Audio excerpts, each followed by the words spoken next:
السلام علیکم ورحمۃ اللہ ان الحمد للہ والصلاة والسلام علی رسول اللہ اما بعد اعوذ باللہ من الشیطان الرجیم بسم اللہ الرحمن الرحیم 22واں پارہ سورہ احزاب حزب کی جمع احزاب جب بہت ساری جماعتیں مل کے مدینہ کے مرکز پہ حملہ آور ہوئیں جسے غزوہ خندق بھی کہتے ہیں، اللہ نے ایک جنگ کا نام سورہ احزاب رکھا۔ 20 سردار یہودی بنو نذیر کے مکہ گئے، غطفان گئے اور مرکز مدینہ رسول اللہ صلی اللہ علیہ وسلم اور صحابہ کے خلاف ایک خوفناک سازش تیار کر رہے ہیں اور ہر جگہ سے بندے گھیر کے لائے۔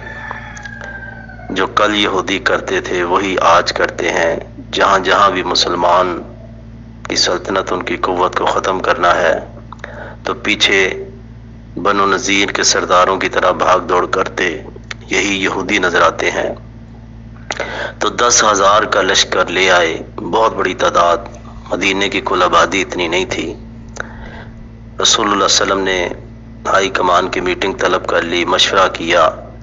جناب سلمان فارسی رضی اللہ تعالیٰ فرماتے ہیں ہمارے ہاں جب دشمن زیادہ آتا تو ہم خندق کھودتے تھے دفاع کے لیے۔ آپ نے یہ مشورہ پسند کیا، یہ دنیا اسباب کی ہے تو یہاں سبب اختیار کرنا پڑے گا۔ تو 10 آدمی کو 40 ہاتھ خندق کھودنے کی ڈیوٹی دے دی گئی۔ بہت بڑا یعنی کہ یہ لشکر تھا۔ وَلَمَّا رَأَى الْمُؤْمِنُونَ الْأَحْزَابَ، جب مومنوں نے لشکر دیکھا گھبرائے نہیں، قالوا کہنے لگے هَذَا مَا وَعَدَنَا اللَّهُ وَرَسُولُهُ، یہی تو وہ وعدہ ہے جو اللہ اور اس کے رسول نے ہمارے ساتھ کیا۔ وَصَدَقَ اللَّهُ وَرَسُولُهُ، اللہ اور اس کے رسول نے سچ فرمایا۔ وَمَا زَادَهُمْ إِلَّا إِيمَانًا وَتَسْلِيمًا، ان کا ایمان اور اطاعت اور بڑھ گئی۔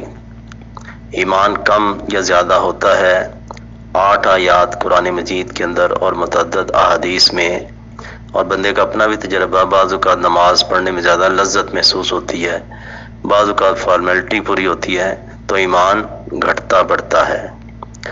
خندق جب کھود رہے تھے صحابہ کرام، بڑا ہی خوبصورت منظر، صحابہ مٹی اپنے سروں پہ رکھ کے دور پھینک رہے تھے اور ان کے جسموں پہ مٹی پڑ رہی تھی، کہہ رہے تھے نحن الذین بایعوا محمد علی الجہاد، ہم نے محمد صلی اللہ علیہ وسلم کے ہاتھ پر جہاد کی بیعت کی ہے، ما بقینا ابدا، جب تک ہم ہیں۔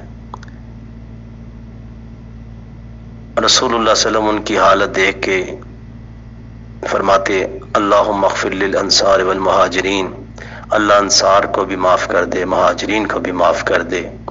کوڈ ورڈ اس جنگ میں حامیم لا ینصرون تھا۔ کافر جب قریب آئے تو خندق دیکھ کے حیران و ششدر رہ گئے، کیونکہ مکہ والوں نے یہ پہلی دفعہ منظر دیکھا کہ دفاع کے لیے خندق کھودی گئی۔ بہرحال ان کے جو جوان تھے گھوڑوں پہ تلبلا رہے تھے، عمر بن عبد ود آگے بڑھا، حضرت علی رضی اللہ تعالیٰ نے اس کو قتل کر دیا۔ تو یہ جنگ انتہائی اعصابی جنگ تھی جس میں مسلمانوں نے دفاع کیا خندق کھود کے، اور تیروں سے ان کے شاہ سواروں کو پیچھے ہٹاتے۔ 6 مسلمان اس میں شہید ہوئے، 10 مشرکین قتل ہوئے۔ اتنا زبردست یہ اعصابی جنگ تھی کہ نمازیں مسلمانوں کی قضا ہوئیں۔ رسول اللہ صلی اللہ علیہ وسلم نے صحیح بخاری کے اندر ہے بدعا بھی کی، ملا اللہ یہودا، اللہ ان کی قبروں کو، یہودیوں کی قبروں کو اور گھروں کو آگ سے بھر دے۔ اور اس جنگ میں اللہ تعالیٰ نے معجزات بھی بڑے دکھائے، جتنی آزمائش زیادہ ہوتی ہے پھر آسمان سے مدد بھی آتی ہے۔ آپ نے پتھر باندھے پیٹ پہ بھوک کی وجہ سے، صحابہ کی بھی یہی حالت۔